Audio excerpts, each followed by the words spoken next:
नमस्कार दोस्तों, फिल्मी फीवर में आपका दिल से स्वागत है। दोस्तों, तमिल सिनेमा की मैग्नम ओपस PS2 अब जल्द ही रिलीज होने को तैयार है। लेकिन फिल्म जब रिलीज हो रही है, इससे पहले काफी लोग ये सर्च कर रहे हैं कि भाई ये जो फिल्म है एक्चुअली में है क्या। काफी लोगों को समझ में नहीं आया। जब PS1 आया था उस वक्त भी जब फिल्म देखने के बाद जब लोगों से रिएक्शन लिया जा रहा था तो लोगों ने कहा कि हाँ, फिल्म तो अच्छी बनी है, मैग्नम ओपस है, सब कुछ अच्छा लग रहा है, लेकिन यार कंफ्यूजन है, समझ में नहीं आया क्या है। ऐसी ऐसी बातें मुझे सुनने को मिली। तो आपको बता दूं, पोनियन सेल्वन फिल्म का नाम है। पोनियन सेल्वन पार्ट 1 तो रिलीज हो चुका है। पोनियन सेल्वन अब पार्ट 2 आने वाला है। तो आपको बता दूं, पोनियन सेल्वन जो है ना, एक नोवेल बेस्ड एक फिल्म है। और ये जो नोवेल था 1950 में लिखा गया था। 2200 पेज का बड़ा नोवेल था। अब सोचिए, इतना बड़ा नोवेल और फिल्म में कैसे डाल दिया जाए, एक ही फिल्म में कैसे पेश किया जाए। तो यही वजह रही कि फिल्म को 2 पार्ट्स में बनाया गया। और फर्स्ट पार्ट जब आया तो उसके अंदर कई ऐसी चीज़ हैं जो लोगों को समझ में नहीं आए। तो आपको मैं बता दूं आसान भाषा में कि फिल्म एक्चुअली में है क्या। तो देखो, ये जो है पोनियन सेल्वन जो नोवेल है उस पर बेस्ड है और इस नोवेल में 5 चैप्टर्स है। तो नोवेल में क्या बताया जाता है कि नोवेल में बताया जाता है कि चोला की जो डायनेस्टी होती है वो कितनी विशाल है, कितनी बड़ी है, ग्रैंड है, और कितने ट्विस्ट एंड टर्न्स आते हैं, इसके बारे में बताया गया है। तो चोला डायनेस्टी में जो तीसरा वंश होता है, जैसे कि सुंदर चोला जो राजा होते हैं, वहां से शुरू की गई है फिल्म की कहानी। और सुंदर चोला आप देखेंगे फिल्म के अंदर एक बूढ़े हो चुके हैं और उनकी 3 संतानें हैं, जैसे कि कुंदवी जो त्रिशा है, और अरुणमोजी वर्मन जो राजा चोला बाद में बन जाते हैं, जिसे जयम रवि कर रहे हैं, और आदित्य करिकालन। ठीक है, तो ये जो है इंपॉर्टेंट कैरेक्टर्स। आदित्य करिकालन को विक्रम ने पोर्ट्रे किया। तो 3 जो संतानें हैं उनकी, ठीक है। लेकिन उसके अलावा अलग अलग कैरेक्टर्स भी दिखाए गए थे, जैसे कि नंदिनी का जो कैरेक्टर है, नंदी जो है ऐश्वर्या राय बच्चन पोर्ट्रे कर रही है, और वो फिल्म के अंदर पर्वतेश्वर जो होते हैं उनकी पत्नी दिखाई जाती है। लेकिन साथ ही साथ आप देखेंगे कि नन्नी की एक बैक स्टोरी चल रही होती है लव एंगल के हिसाब से आदित्य करिकालन के साथ, जिसे विक्रम पोर्ट्रे कर रहे होते हैं। लेकिन नन्नी एक रिवेंज भी लेना चाहती है। उसके अंदर एक ऐसी भावना है कि वो चोला साम्राज्य को ध्वस्त कर देगी। तो ये सारी चीज़ें आपने देखी हैं, ठीक है, फर्स्ट पार्ट में। तो सेकेंड पार्ट में जब आप देखोगे तो इन सभी चीज़ों का कंटिन्यूएशन आप देखने वाले हो, और वो बहुत ही ट्विस्ट एंड टर्न्स के साथ होंगे। उसके अलावा आपने एक और एंगल देखा होगा कि फर्स्ट पार्ट में वंद्या देवन भी होते हैं। वंद्या देवन जिसे कार्ती ने पोर्ट्रे किया है, कार्ती जिसे आपने कैथी में आपने देखा था, कैथी के जो हीरो हैं, तो यहाँ पर वो वंद्या देवन बने हैं।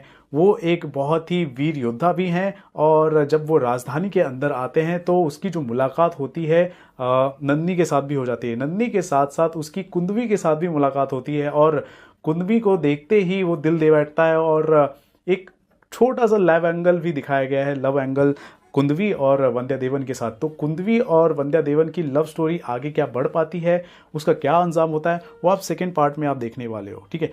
उसके अलावा आपने ये देखा था फर्स्ट पार्ट में, जो पांडियंस होते हैं वो चोला डायनेस्टी के अगेंस्ट षड्यंत्र रच रहे होते हैं और गोरिल्ला वॉरफेयर कर रहे होते हैं, क्योंकि पांडियंस बदला लेना चाहते हैं, ध्वस्त करना चाहते हैं चोला साम्राज्य को। तो ये अलग अलग एंगल आपने देखा। एक और एंगल दिखाया गया था कि चोला साम्राज्य में तख्ता पलट की भी प्लानिंग की जा रही है, जिसे मधुरांतकन लीड कर रहे हैं। मधुरांतकन जो है राजा बनना चाहता है चोला साम्राज्य का, और चोला साम्राज्य में आप देखेंगे कि 2 खेमे भी बट जाते हैं, एक जो है सुंदर चोला के साथ है और दूसरा मधुरांतकन के साथ है। तो ये सारे एलिमेंट दिखाए गए थे। फिर बाद में फिल्म की कहानी में जब आप देखेंगे तो एंड कैसे होता है, पांडियंस जो होते हैं हमला कर देते हैं अरुणमोजी वर्मन पर, और एक शिप होती है, शिप में बहुत बड़ी लड़ाई होती है, और शिप से डूब रहे होते हैं अरुणमोजी वर्मन, जो बाद में राजा चोला बनते हैं। तो जयम रवि जब डूब रहे होते हैं तो एक बूढ़ी सी औरत होती है, वो बचा लेती है किसे, राजा चोला अरुणमोजी वर्मन को, जयम रवि को बचा लेती है। अब वो बचाती क्यों है, क्या कनेक्शन है, वो आपको देखना है तो आप सेकेंड पार्ट में देख सकते हैं। आपको एक और मैं आपको हिडन फैक्ट बता दूं जो नोवेल के हिसाब से है, कि वो जो बूढ़ी औरत है जिसके बाल सफ़ेद होते हैं वो तो ऐश्वर्या राय बच्चन ही है। आपको बता दो, वो जो है नंदिनी की माँ भी होती है, नंदिनी जो चोला साम्राज्य को ध्वस्त करना चाहती है। तो वो कैसे एंगल बैठता है, क्यों माँ और बेटी अलग हो जाती है, और क्यों वो जो बूढ़ी औरत है जो ऐश्वर्या राय बच्चन है अरुणमोजी वर्मन को बचाना चाहती है, क्यों क्यों क्यों, इन सभी सवाल का जवाब आपको देखना है तो आप सेकेंड पार्ट में देख सकते हैं। और trust me and believe me, first part जो मैंने देखा ना, मुझे बहुत अच्छा लगा। और जो सिनेमाटोग्राफी है और जिस हिसाब से फिल्म को पेश किया गया, एक मैग्नम ओपस को जिस तरह से बड़े पर्दे पर पेश किया जाता है, एक नोवेल को या फिर एक हिस्ट्री को किस तरह पेश किया जा सकता है, उस जमाने में जो वेशभूषा थी, जो कॉस्ट्यूम डिज़ाइन, हर चीज़ को बारीकी से ध्यान में रखते हुए बड़े पर्दे पर पेश किया गया था और वो चीज़ मुझे बहुत अच्छा लगा था। अब सेकेंड पार्ट जो आने वाला है, तो हमने जो फर्स्ट पार्ट देखा ना, वो नोवेल का आधा ही पार्ट था और जो आधा पार्ट था वो कुछ भी नहीं है। असली जो गेम है ना, वो सेकेंड पार्ट में शुरू होने वाला है और सेकेंड पार्ट में जो होगा ना, वो तो मज़ा ही आने वाला है। स्टिल अगर आपको समझ में नहीं आ रहा या फिर आपके अंदर अभी भी कंफ्यूजन है और जो मैंने बातें बताई हैं उसको मैच करना है, तो आपको मैं बता दूं, Amazon प्राइम पर आप इस फिल्म को एक बार फिर से देखकर अपने आप को रिवाइव कर सकते हैं। और एक बार आप इस फिल्म को देख लेंगे तो आप जब थिएटर में इस फिल्म को देखने के लिए जाएंगे तो आपकी यादें ताज़ा तो होंगी ही साथ आपको समझ में भी आएगा और साथ में आपका जो दोस्त है रवि आपको ये सारी बातें बता भी दिया होगा, तो आपको समझने में काफ़ी आसानी भी हो सकती है ये फिल्म। तो जो तमिलनाडु के जो लोग हैं उनके लिए तो बड़ी बात है, उनके लिए मतलब बहुत ही ज़्यादा पॉपुलर है, वो लोग काफ़ी लोग जानते हैं वहाँ पर और देखेंगे कि बॉक्स ऑफिस पर ये जो फिल्म है वहाँ पर बहुत ही ज़्यादा सक्सेसफुल भी हुई थी। लेकिन हिंदी मार्केट की बात की जाए, खासतौर पर नॉर्थ इंडिया सर्किट में, वहाँ पर भी कुछ हद तक फिल्म चली थी, लेकिन काफ़ी लोगों के अंदर कन्फ्यूज़न था क्योंकि वो जो नोवेल है यहाँ पर काफ़ी लोगों ने कम जाना है, कम समझा था। लेकिन जब से फिल्म आई है तब से काफ़ी लोगों के अंदर एक क्यूरियोसिटी होती है इस फिल्म को लेकर, वो बनी हुई है और बनी भी रहनी चाहिए। हमारे महान साम्राज्य के ऊपर फिल्म है तो बिल्कुल लोगों को समझ में आनी चाहिए। अब सबसे इम्पॉर्टेंट फैक्टर क्या हो सकता है इस फिल्म के अंदर, मैं ये देखना चाहूँगा कि आदित्य करिकालन और जो विक्रम है वो और ऐश्वर्या राय बच्चन जो नंदी है वो, उनके बीच में जो राइवलरी होती है वो किस हिसाब से सेकेंड पार्ट में दिखाया जाता है।